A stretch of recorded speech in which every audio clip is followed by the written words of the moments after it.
Books aren't read by everyone, but when it comes to banned books, it's a topic that everyone seems to have an opinion on. So today on Live on Books podcast, we're going to talk about it. I'm your host, Andy. With me, Jesus Christ. I'm your host, Tony. With me, as always, is Andy, a.k.a. Metafictional Meathead. Good Andy, morning, Tony. Good morning, Andy. I'm in rough shape, bro. Let me tell you.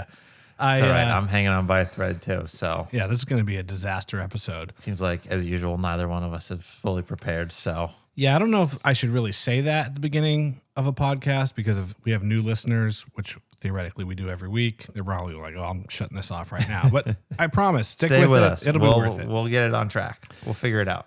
So today we're going to talk about banned books. I'm going to do my best not to let this devolve into a rant of political nature. Yeah. However, that's going to be difficult to do. I really do want to talk about the books that we've read that have been, I guess, challenged or contested, why we think that might have been the case that they were challenged and contested, and why that's foolish, because by and large, banning books in any capacity is pretty stupid, I would think. Yeah, it's not good. Yeah, it's bad. So if you are on the polar opposite side of that take, just buckle in, I guess, or shut it off now if you can't handle an opinion that differs from your own. But also, do you have a tattoo on your hand? I do.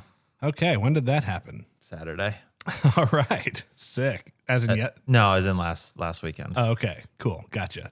Wow, really chasing the unemployment dream. Hey, slowly roll. Let's talk about our weekly reading update. What have you read recently, Andy? So I read Butcher's Crossing. I had talked about starting that when we were speaking with Seth. I finished that. It was a good novel, really good, really solid, much better than Stoner. Yep. Which I had posted about. I think it's, I don't know if I would say it's a shame, but it kind of stinks that, in my opinion, it kind of stinks that Stoner has become his more well-known, more prominent book. I thought Butcher's Crossing was so much better. The writing is great. I mean, the writing was good in Stoner too, but just narrative-wise, I didn't think there was much there. Sure. And in terms of narrative and what Williams is trying to do with the narrative, I thought Butcher's Crossing was so much stronger. And I've heard his other novel, Augustus, is very similar, I should say, very good as well. I have a copy of that, actually. So do I, which I think I got at the Five Colleges book sale like forever ago, the first year I went. Nice. And I have not had much intention of reading it, or obviously I had intention to read it. I bought it, but it wasn't high up on my list because of how I felt about Stoner. But after reading Butcher's Crossing, it is up a little higher on the list. And I've been picking at this collection of poems I got from Pablo Neruda, which has been nice. Nothing crazy. I'm just kind of, here and there when I have... You're romantic now, huh? 5 or 10 minutes. That's what he's known for, isn't it? Kind of like romantic Yeah, poems. he's got some. He's got a mix of like, I guess, romance and love poems, and then a lot of like political ones. Oh, we have Buddy on the chat. Sup, buddy? And then I've also been reading Against the Day, trying to put a dent in that before starting Lonesome Dove. Yep.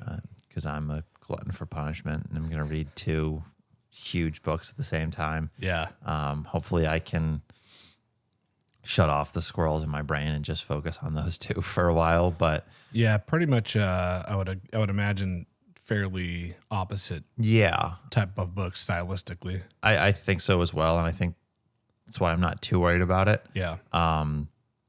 Plus, at least so far, I'm about 300 pages in, and it's definitely got its challenges and its density. I mean, it is Pynchon, but I have found it a little bit more accessible than I expected, given a 1,000-page Pynchon novel. Yeah. But I'm really enjoying it. obviously we were talking about this a little bit with Seth. Pynchon always kind of has this underline of criticism of capitalism and, capitalistic characteristics throughout most of his novels. I think so far in Against the Day, with something like Gravity's Rainbow, where he kind of focuses on like, I guess the bigger picture problems, like the overarching things that will come to be and how these capitalistic forces can kind of control the world. Against the Day kind of, at least so far, has been more focused on, I wouldn't say the smaller problems, but the more like immediate day-to-day realities of these kind of systems of control. Hence the name. Yeah. How long is the book? 1,085 pages. Oh, I Yeah. didn't realize it was that big. Yeah. It's Cool. a good one. It's almost 1,100. Damn. So, Sick. yeah. But, that's all I got. If you're watching, drop a comment down below on what you're currently reading. We always love to live vicariously through other people because you can only read so many books at once, which is really what the basis of the skit that I posted last week was about. Yeah. A lot of people took it to mean the books that the character was asking me if I had read, and I said no. A lot of people took that to mean like I think those books suck. I mean, they're not books for me. I just picked books that I thought were kind of popular, like the type of books that non-readers think readers read. Yeah. Books that even if you're not a reader, you're familiar with. And through the discussion in the skit, we find out that this person actually isn't reading these books. They're just kind of like hearing about them and thinking they're cool. Right. But people took that to mean that I thought these books were terrible. Somebody commented that it was vitriol against Jordan Peterson. I'm like, the character asked me if I read the book, and I said no.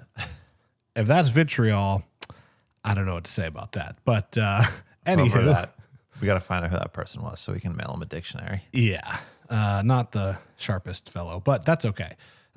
Perhaps he'll continue reading, and that might help. Perhaps they'll log on and watch the live stream. That would be fantastic. So I didn't read a ton this week in terms of total books. I started Meditations in Green by Stephen Wright.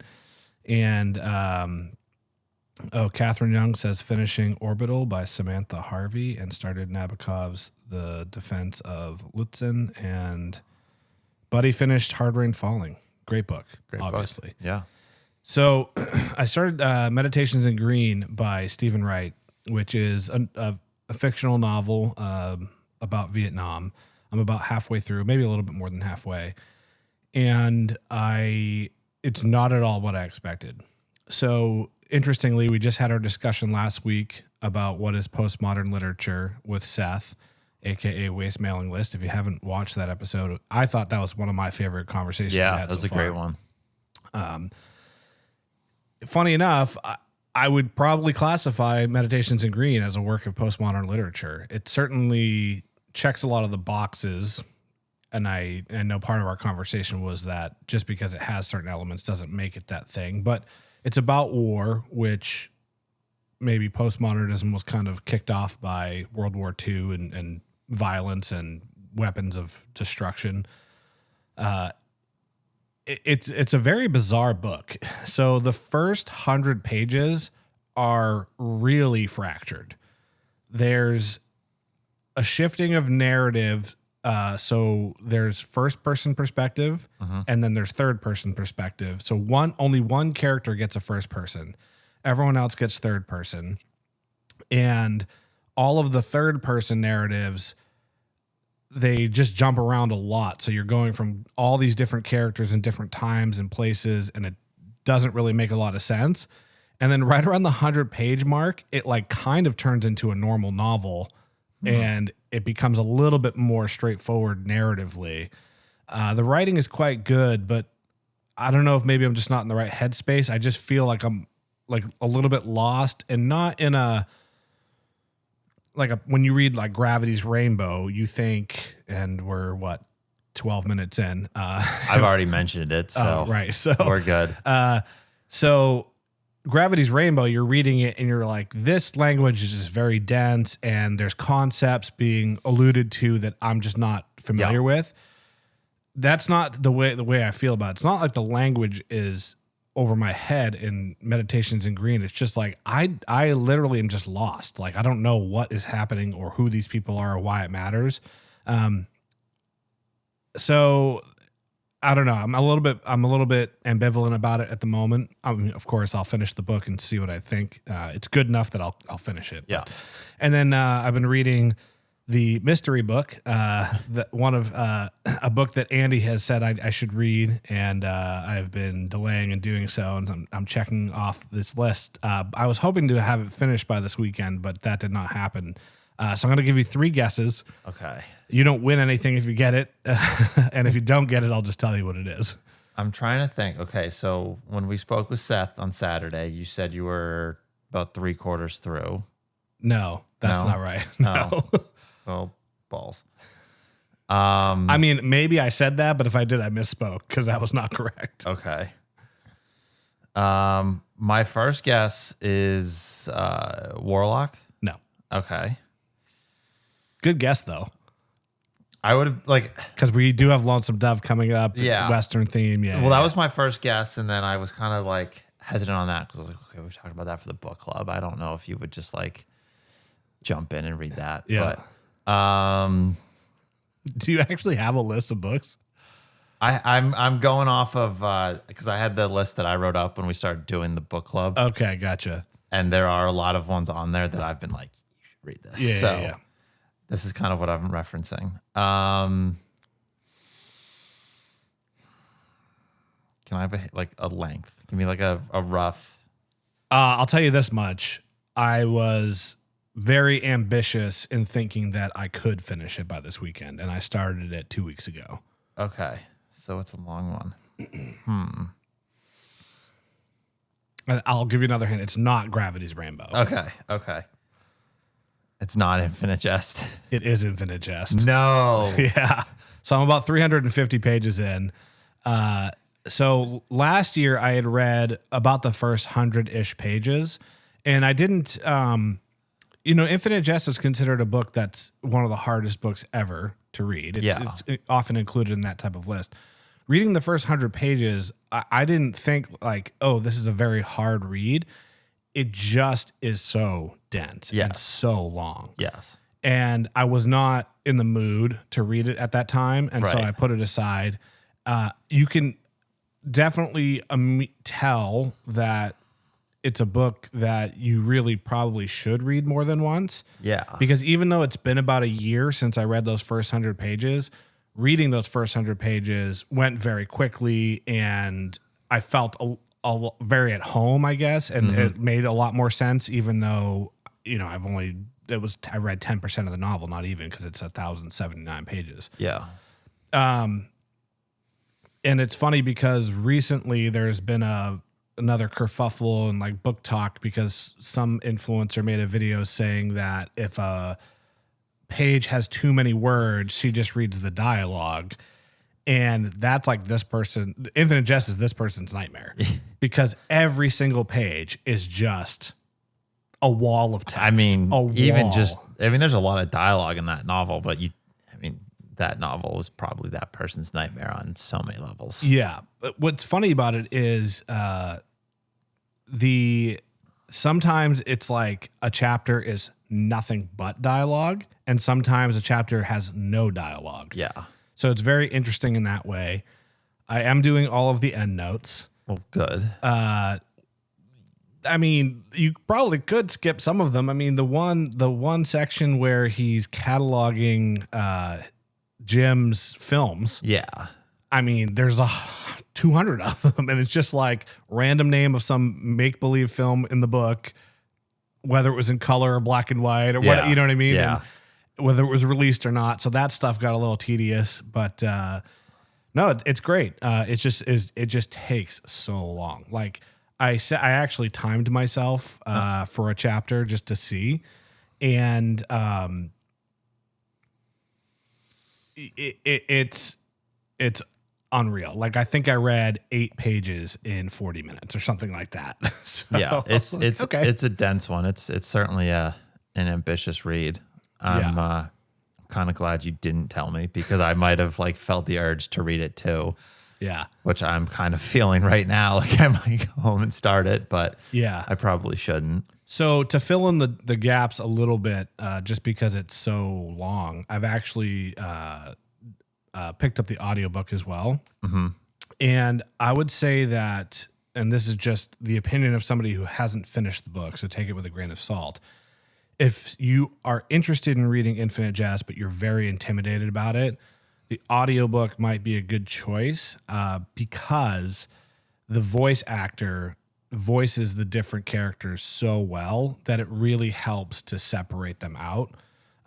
So I've just been like kind of, and also I will also say that it's the way the book is organized, it makes it easy to do both if you need to read and listen at separate occasions, because it's like the chapters are like the year that depend under Right. they're named. Yeah. And so a lot of times it'll be like I've read for an hour, I have 5 or 6 pages in the chapter left, but I have to go do something. And so I'll just like listen to the end of the chapter on the audiobook or something like that. So definitely a good companion for people if they want to like dip their toes into Infinite Jest. The only problem with the audiobook is I found that even at 1.5 times speed, I can still read it faster than it's narrated, but I can't listen to it any faster than that. Yeah. So it would delay the process if you do it on an audiobook, for me at least. Yeah. And I'm not that quick of a reader, but with the narration, there are a lot of pauses and gaps between statements and sentences, and all that stuff really starts to slow it down. The audiobook is 64 hours long. That's crazy. Yeah. And so I posted on Threads. I was like, what's the longest audiobook you've ever listened to? And people were like, oh, I listened to this book. It was like 54 hours and 58 hours. And like, no one said anything that's longer than Infinite Jest yet. And I'm like, it might be one of the longest audiobooks ever recorded. It probably is. How does it? So I actually a while back listened to an interview on the Concavity Show, which is a podcast that was originally based around discussing Infinite Jest and DFW. And they did an interview with Sean Pratt, the guy that narrates the audiobook. And that was very interesting. Listen, they obviously discussed the book, but they also discussed the process of recording an audiobook and how you kind of get into that, that I guess job, you know, how you start doing that. I mean, if you think about it, 64 hours is almost 3 full days of talking. So that was one of the things that Sean said in that interview. It was like, he talks about how people are like, oh, that must be such a great gig. Like you just get to, you know, read these books and yada, yada. And he was like, go lock yourself in a closet for 8 hours and read out loud. Right. And then tell me like if it seems like it's a good job. Yeah. So it's interesting because, and we have a question here. So Catherine Young says, how do they handle the footnotes in the audiobook? Actually, that's a great question, because the way they handle it with the audiobook is easier, much better than the actual text, because the actual text, they're endnotes. So you have to flip to the section with them. And so it helps to have the extra bookmark in there. On the audiobook, there's a woman's voice that calls out the number, and then it goes back to the original narrator's voice. He reads the end note, and then there's like a bell ding to delineate the end. So it is a little bit easier than doing it in the physical copy. And the other thing too that I wanted to mention was that there's this whole thing in the reading community about like, oh, you need to call listening to audiobooks reading because it's, you know, offensive or ableist to people who can't use they have visual impairment. I guess my whole thing about it is like, there's so much talent and effort that went in on the part of the narrator. Yeah. And it's very obvious in a book like this that to not say, I listened to it and have that discussion, I think is the worst option. They're totally different. In my opinion, they're totally different experiences. Yeah, I agree. I think they both have pros and cons. My personal preference is reading. If you can't read with your eyes for some reason and you have to listen, nothing wrong with that. Right. Dive into all the same books, have the discussions. But I mean, imagine if like I brought this up and I never said anything about the audiobook portion. And then somebody was like, well, I'll never read Infinite Jest. That's not the book for me. But now they think, okay, Yeah. maybe I can listen to it. So Yeah. yeah, I'm really enjoying it, but you also have to completely let go of any, I guess, preconceived notions about what a reading experience should be like. I would agree. Yeah. Because it's not like anything else. No. And if you're like, I want to be entertained or I want to learn something new today, like you're going to get all that. You're going to get entertained and you're going to learn new things, but not when or how you want. Right. That's one of the things that I think is just so great about that novel is there's so much of that. Like there is entertainment, there is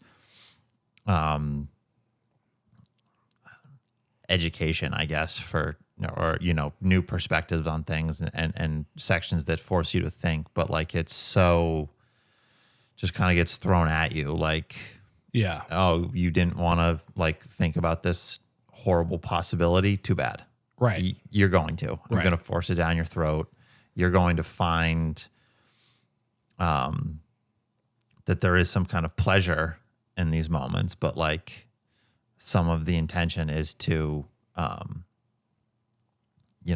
kind of force it down your throat and like force you to engage with these ideas and in some cases problems. Yeah. It's a very funny book, but it is very sad at the same time. I'm glad you brought that up because that was one of the things that Wallace talked about in interviews. Yeah. About it. Like so many people would come up to him and be like, "Oh my God, that book was so funny. It made me laugh so much." And obviously, well,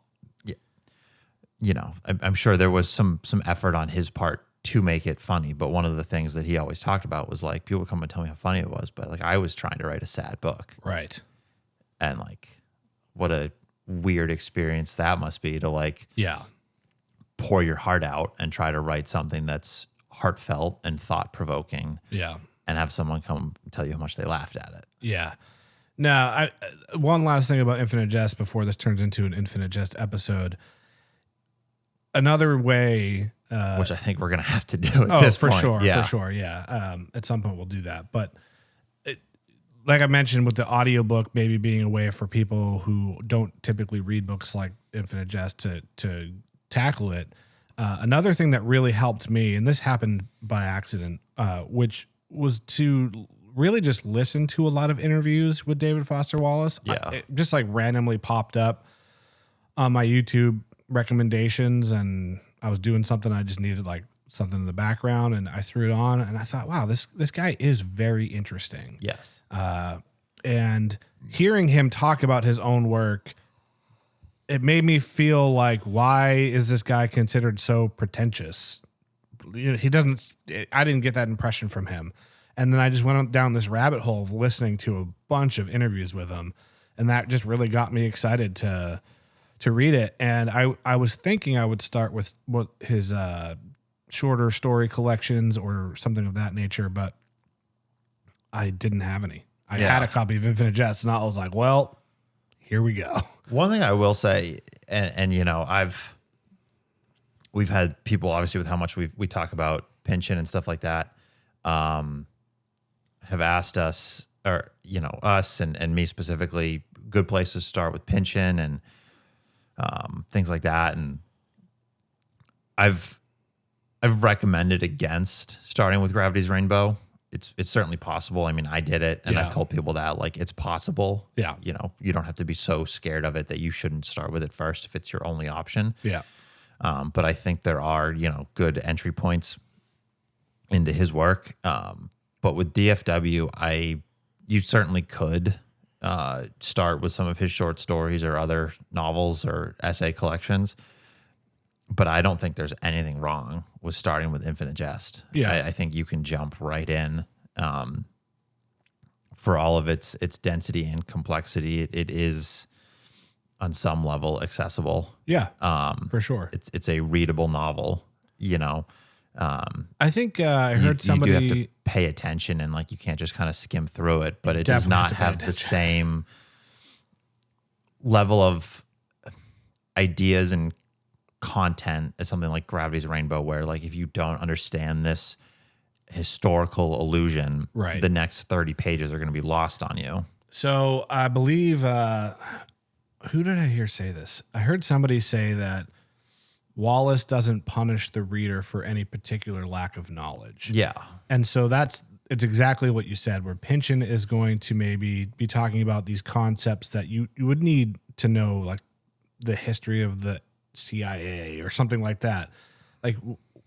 All of everything in Infinite Jest thus far is really about the human experience. Yes. That I think a lot of people can relate to. But let's talk about today's actual topic, which is banned books. Did you have a chance to check out the list of banned books? So we'll drop this in the show notes, but on Wikipedia, there's a list of most commonly challenged books in the United States going back to 2001. Yeah, I dug around a little bit to try and find a list we could reference, and a lot of the first ones that I were finding were of the last decade and so on and so forth. And there's obviously a lot or plenty of books in those lists to talk about, but I wanted to find something that was a little bit more broader in scope. Mm-hmm. So the American Library Association has been keeping a list every year. They post the top 10 most challenged books of that year. And so I found a list on Wikipedia that had all of those books going back to 2001. So it's pretty extensive. I kind of did a quick flip through just to see if how many of them I had read. Yeah. And if any more that I just recognized.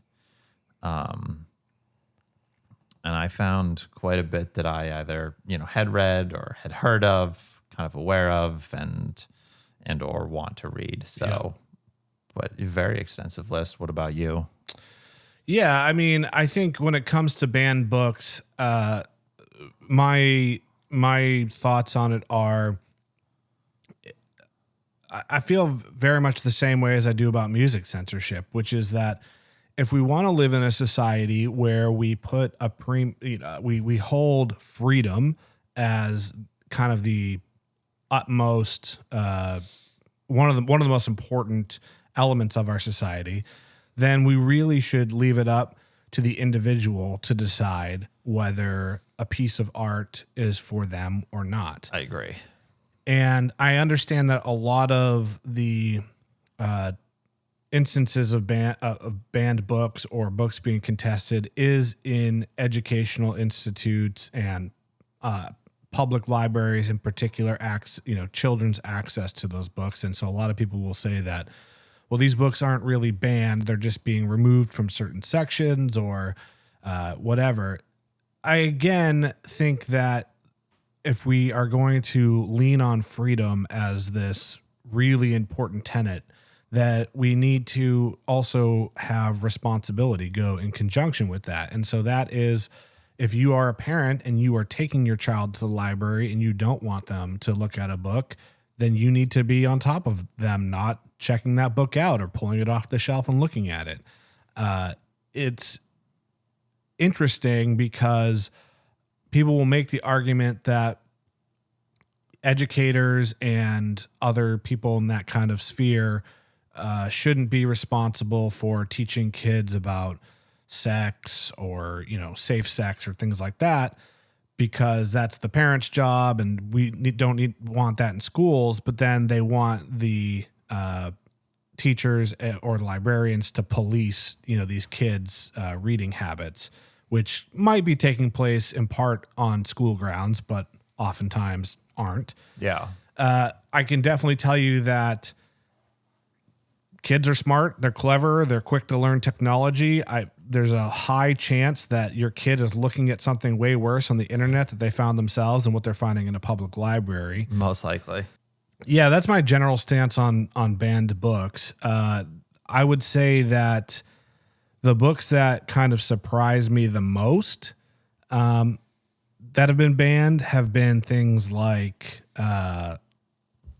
also, let me just finally, one more thing about the overall concept of banning books, which is that people will often make the argument, well, that book is not banned because you can go down to Barnes & Noble and buy it right now. And it's like, well, we're not talking, it's not ubiquitous banning. Banning is not a monolith concept. Like, if you're revoking access to specific members of society, that is right.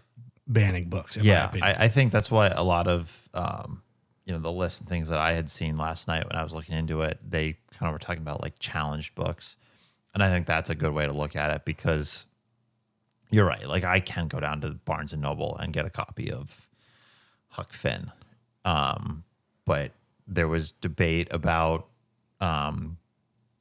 whether it should be taught in schools when I read it, when I was in school. It was part of the lesson plan around it, was talking about why it was challenged, why there are still schools and education systems that debate the worthiness of reading it, or if it's something that, is appropriate to read in schools. And,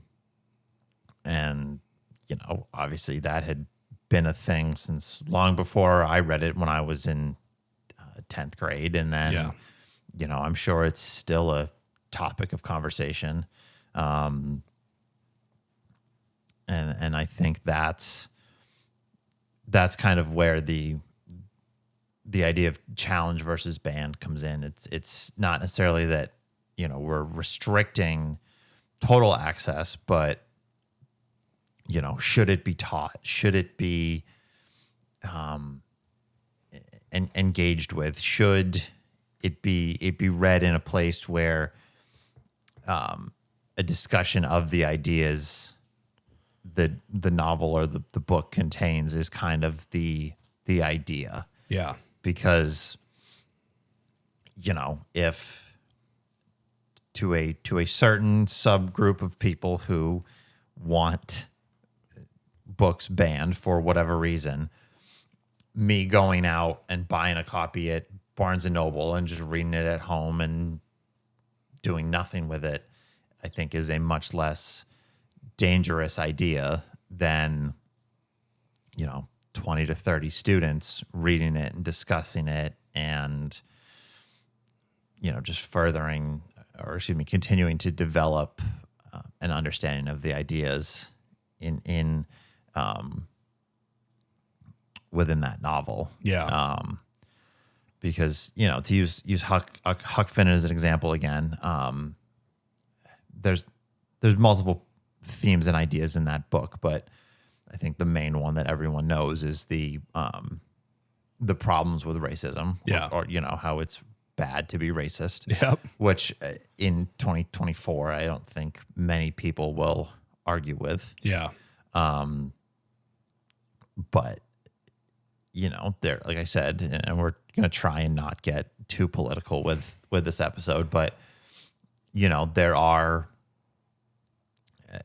there's a large majority, I shouldn't say majority, but a large group of people out there that don't want to discuss that the U.S. used to be a very racist place.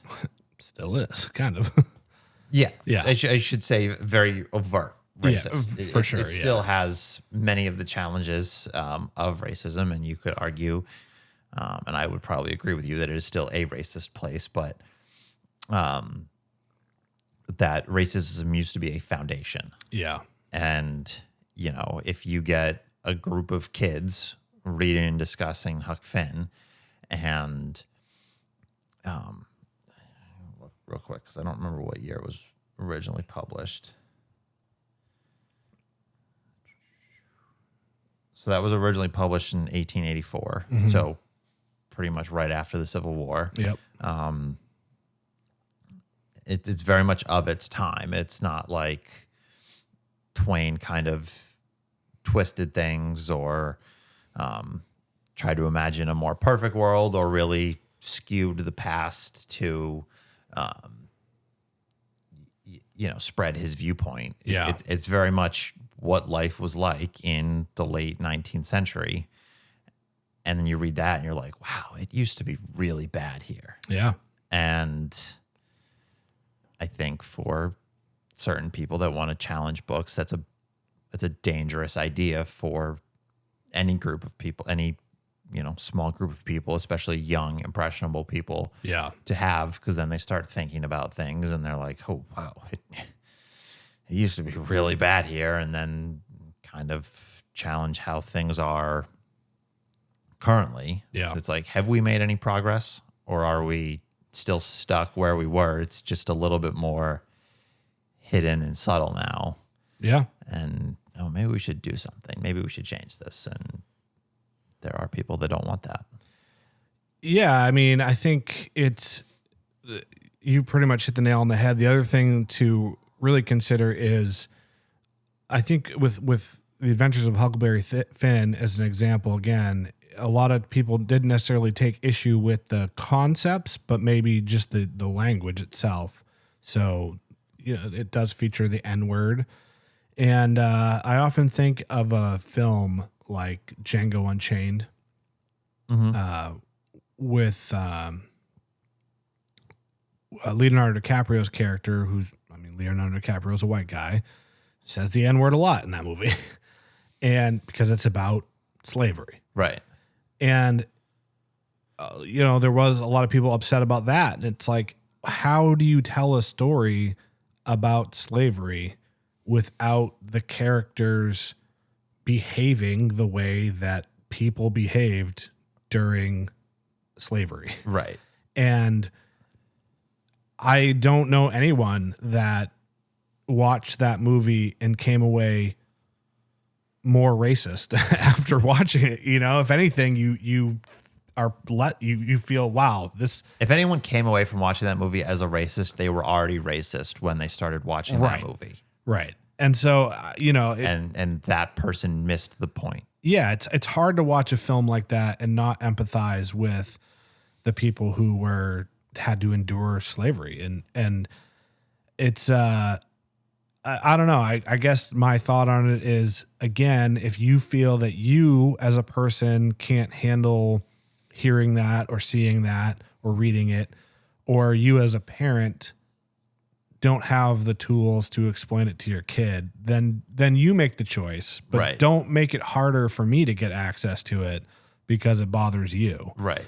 And especially in these instances, it's not affecting anybody else's rights to have it out there. And we're not talking about glorifying something really grotesque like pedophilia or something like that. We're talking about most of the books that are banned or been tried to be banned tackle things that actually happened in history and were like big events. Right. Or they're allegories about those things, like obviously Handmaid's Tale didn't actually happen, but it's alluding to what could happen or is based off of things that have happened. So, yeah, that's my general thought about it. Is there any particular favorites of yours that are on this list? I mean, so I've been going through, and there's actually, it's funny that we've been talking about, how these books are being restricted for students and not being taught in schools. And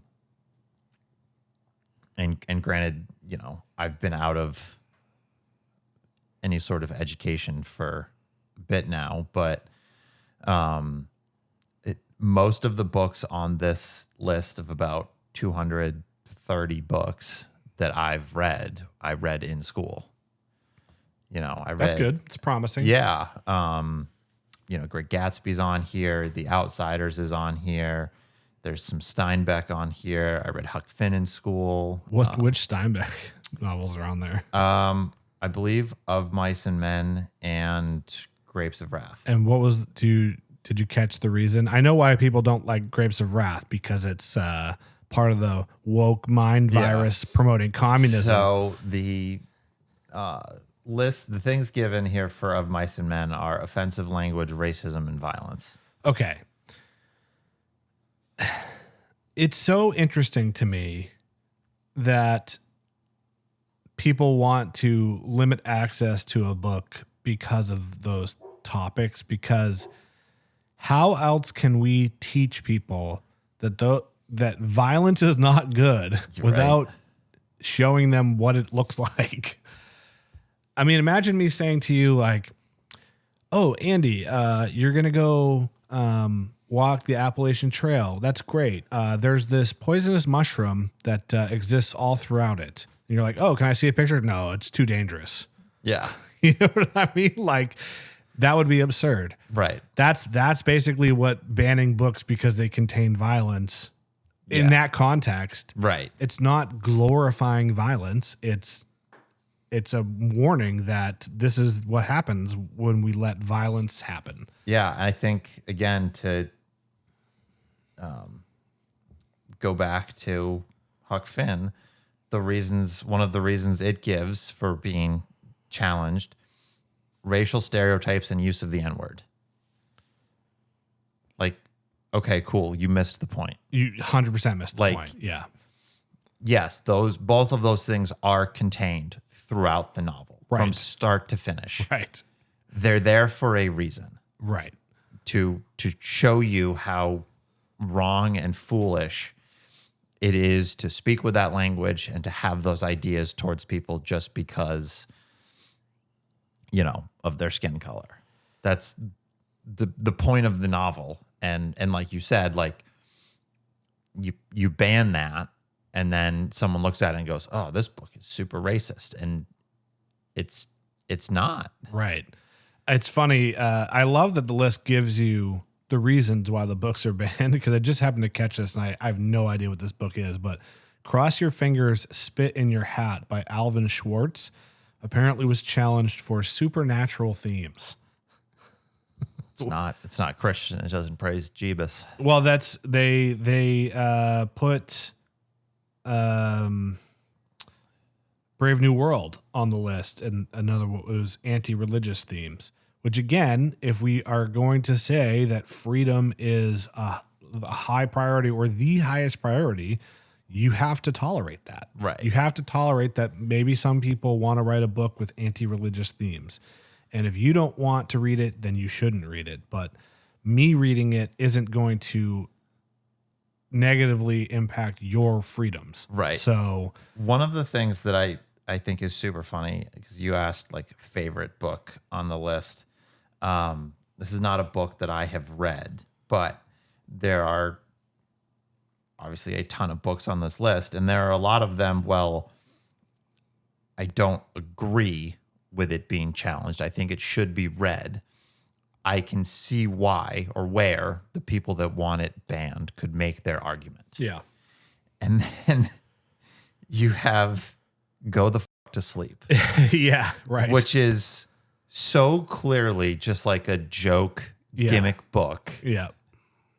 And that's banned for offensive language. Like, this is not a thing that's meant to be taken seriously. Right. Like, come on. Isn't that like a quasi children's book? But Yes. it's like for parents to get a laugh. It's like a gag book. Yeah, exactly. Yeah. Like, I don't think anyone is reading that to their child with full sincerity. Right. Go the fuck to sleep. No, like I just think it's silly that like that is on the list right before it is James Baldwin's Go Tell It on the Mountain, which Right. like has so much to it. Quite There's the so much, juxtaposition right. there. There's so much depth, and I haven't read that book, but so I can't speak on the actual content or the the meaning behind it.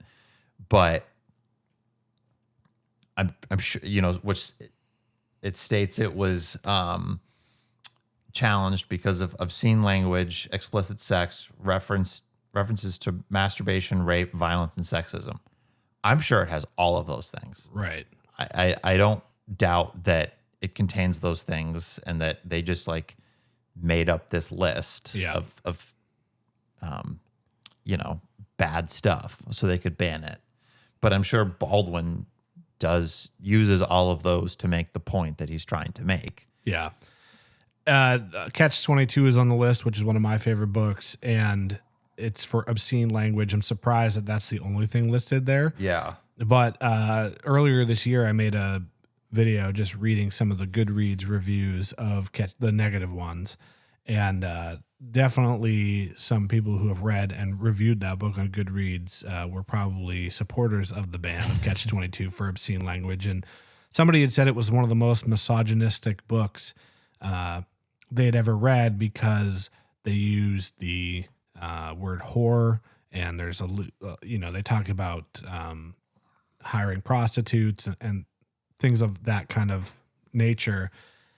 And it's like people missed that day of high school English class where you learn that just because somebody's a protagonist doesn't make them a hero or the good guy, or the main character, or the prominent characters aren't necessarily good people. Right. And that book does such a great job of showing that real life is messy. It's not always very clear cut, good and evil.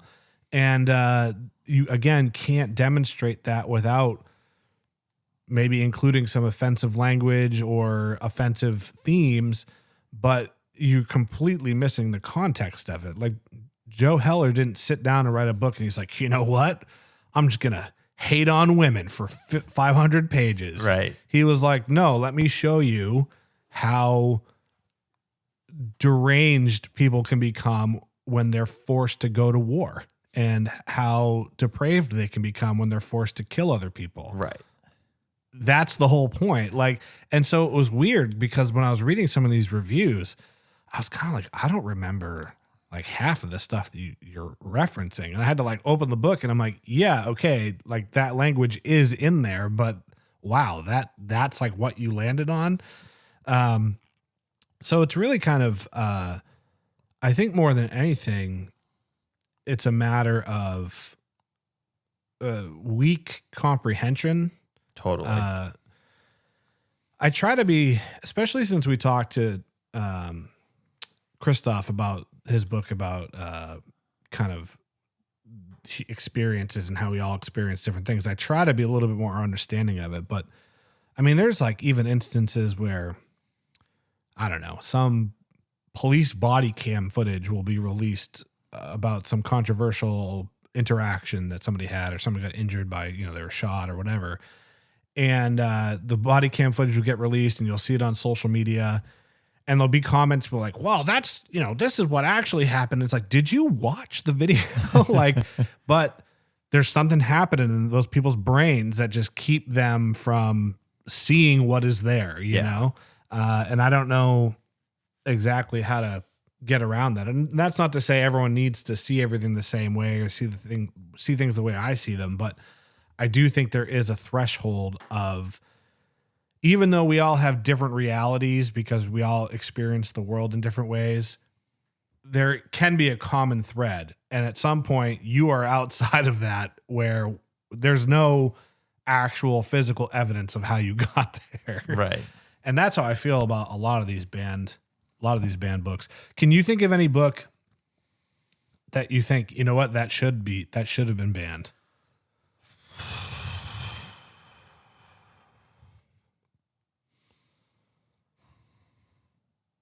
Not really. Yeah. Not really that I can. I mean, Mein Kampf is on this list. Like, I don't think really people should really read that. Like, that makes sense. See, even that, I'm like, if they wanted to teach that in high school, and again, it's so contextual. Are they teaching it as like, Hitler was this great writer. Yeah, Here's this literary master at work here. Or like, here's a book written by somebody who became a vile dictator and was responsible for the death of millions of people. Here's, what this person's thought process was, and this is things to look out for, and Right. behavior and systems of government. And, I think contextually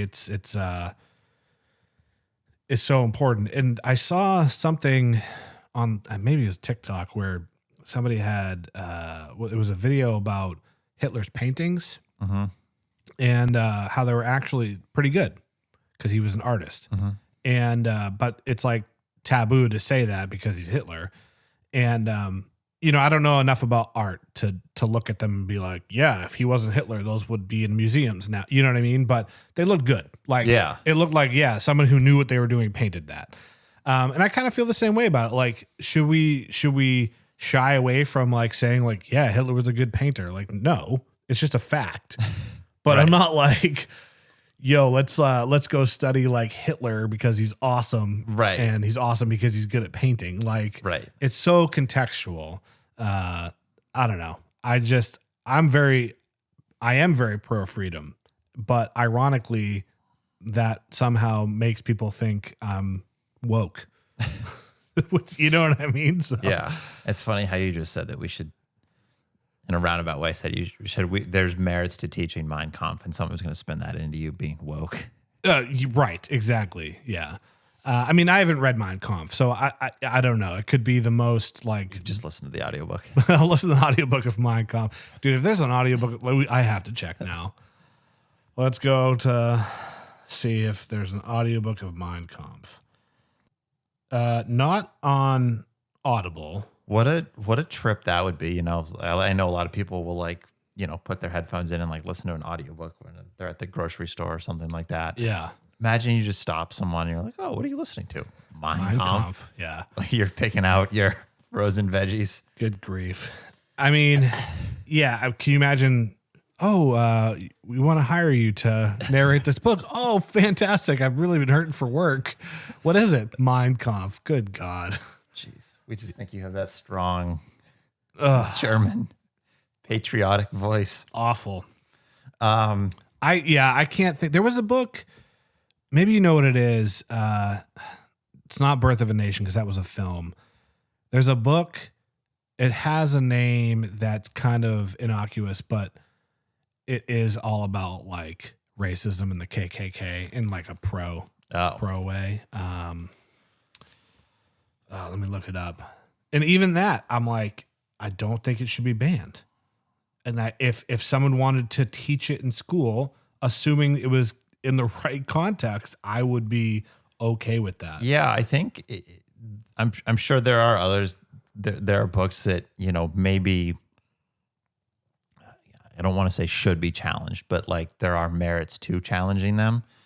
But I think, like you said, there's context to it. Like if maybe there are books like that shouldn't be front and center at the library for some 12-year-old to go and check out and read on his or her own and, develop some nasty ideas. But like if it's a book that's being taught in schools and you have a qualified teacher who's kind of examining it and being like, okay, this is how people thought. These are ideas. These are not good idea, things like that. Like, but even then, I think there are probably other books that, instead of like reading something that, for lack of a better phrase, is like pro-racism. Yeah. And teaching why that's a bad idea. Like there's books like Huck Finn where you can be like, see, this book shows how racism is bad. Right. Like I think there's probably better or easier routes to take if you're trying to like teach and examine the downside of particular ideas or why they're negative, why they negatively impact individual people and cultures as a whole and things like that. Yeah, it's interesting too that I can't think of an instance where somebody, a group was pro banning a book and ended up being on the right side of history. Right. We talked about Catalan a couple episodes ago after we read Death in Spring, and how Franco in Spain tried to suppress the Catalan language, and banning, trying to control people's language and control access to books and language is a form of control to suppress, because if I don't have access to certain books, then I can't be inspired or think critically about certain topics or have new ideas. And if you keep me from even having the ability to read by trying to decrease my literacy, that's a really easy way to control people from the ground up. And you can do it systemically.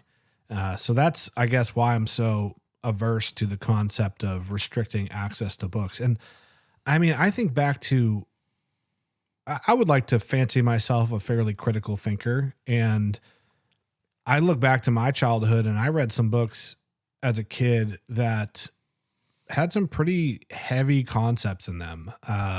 Robert Cormier, who was a young adult author, he was my favorite author as I was growing up. He had a book about after the first death. That's about a bus full of kids that get held hostage by terrorists. That's a serious topic. He has a book about this kid that works in like a toy shop. I think it's called Tunes for Bears to Dance To. This kid gets a job in a toy shop, and then he finds out that the owner of the shop is Jewish. And then he kind of gets like wrapped up with these like anti-Semitic friends of his, and they pressure him into like trashing the guy's shop. So it's like an act of anti-Semitism. I didn't read that at 12 years old and become anti-Semitic. Right. I think if anything, that piqued an interest in me to be like, well, what? I didn't really understand the concepts that well, and I was like, well, what is this about? Why would somebody act this way? And then, that kind of, when I got to high school and we had a unit on the Holocaust in my theology class, I think, primed and more interested in that because of the books I had read. That book in particular. He has a lot of books about sex that are themes and bullying and violence in school. And so that's all stuff that's technically written for kids. It's packaged as YA, and I think really got me thinking critically about a lot of these topics from a young age. Like, I think that's a good thing mostly. Damn. Yeah. Sorry, I saw something. I kind of spaced out there. It's all good. Andy's having a hard time landing the plane today. He's hungover from Chinese food. Yes. So, any other books on this list that you want to discuss before we sign off?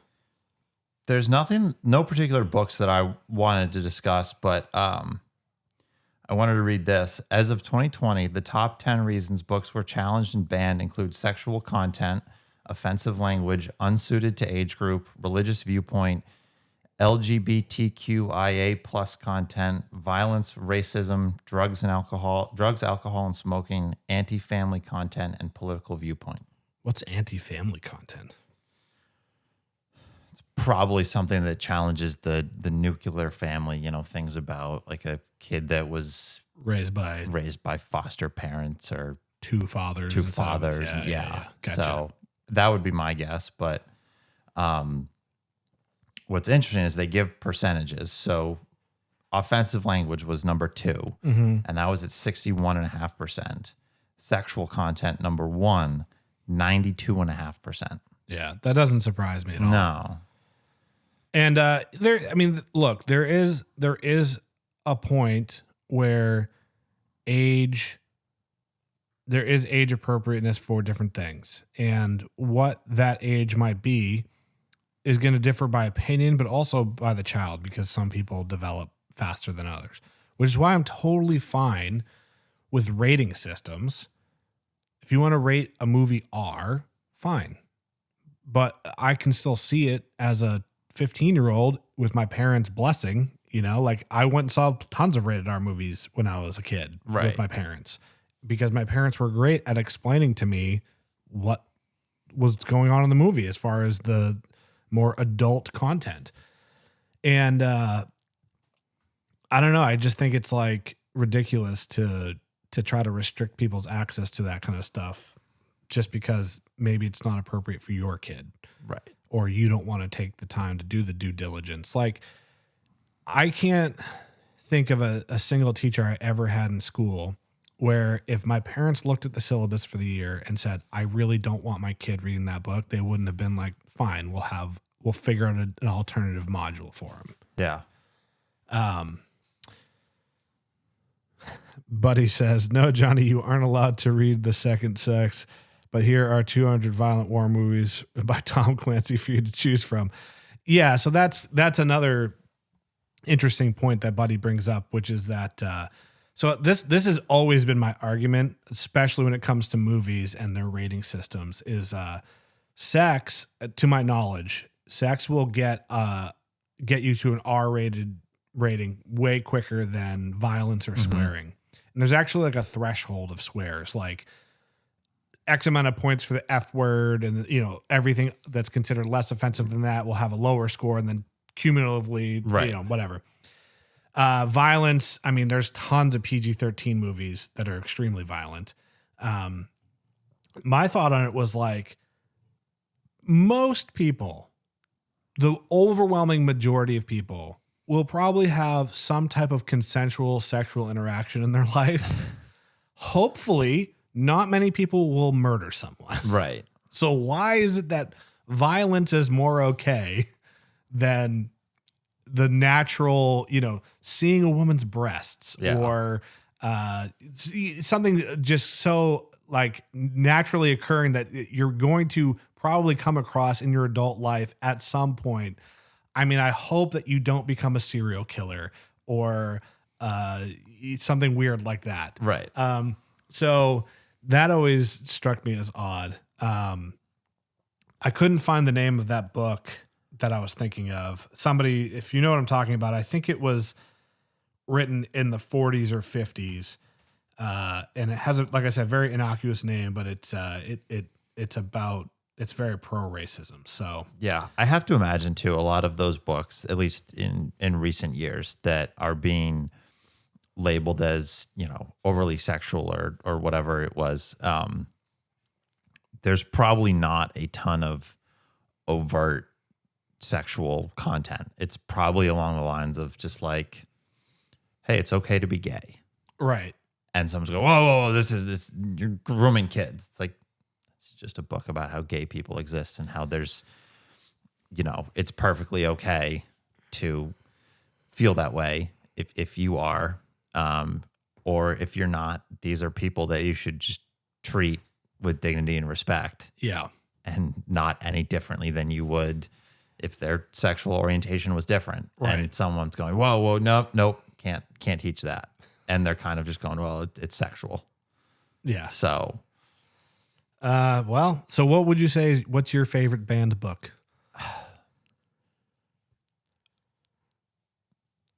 I think it probably would be Huckleberry Finn. Yeah. I mean, I've talked about it a lot. I think, at least for the subject of what we were talking about today, I think it's like a great book to kind of approach all of the ideas of our discussion. And, you know, it's just a great book. So, yeah.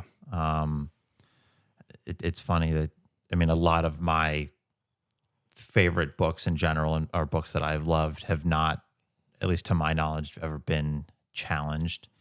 Gravity's Rainbow's not on the list. It wasn't on the list. I could have sworn, and granted, this list is only going back to 2001. Yeah. I'm sure there were probably some.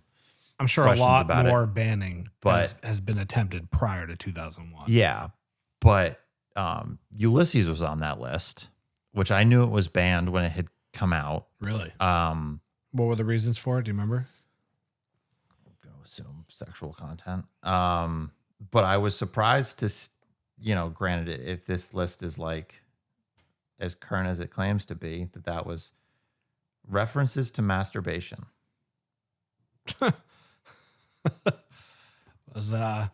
The band must have been started by the founder of Kellogg's. He was a big Yeah. anti-masturbation guy. Yeah, but it doesn't say anything about like years that it was still being challenged. I would have thought that by 2001 we would have gotten over the hump with that novel, but I guess not.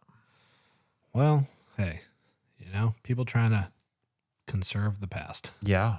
So, well, I think that's all I have to say on the matter. What are your favorite banned books? Leave them in the comments. Would love to know. What are your thoughts on banning? Did we totally miss the mark? There was something we forgot to include that's poignant to the conversation. Looking forward to hearing everyone else's thoughts. And what are we talking about next week? Do we have a topic for next week's episode? Our favorite long books? Yeah, is that what we're going to do? Yeah. I mean, I know we discussed a handful of ideas that we've got for the future, but So if your preference is listicles rather than free-balled discussion here, check out next week's episode, which will be about our favorite long books. I think we're shooting for 600 pages or more. yeah, Perhaps I will finish Infinite Jest by that time. that would be ambitious. About You're- 650 pages to go. You're so 2 weeks in, 3 weeks in? 2 weeks, yeah. And I've read like 350 That would pages. be ambitious. Yeah. So check us out then. Thanks. See ya. Bye-bye.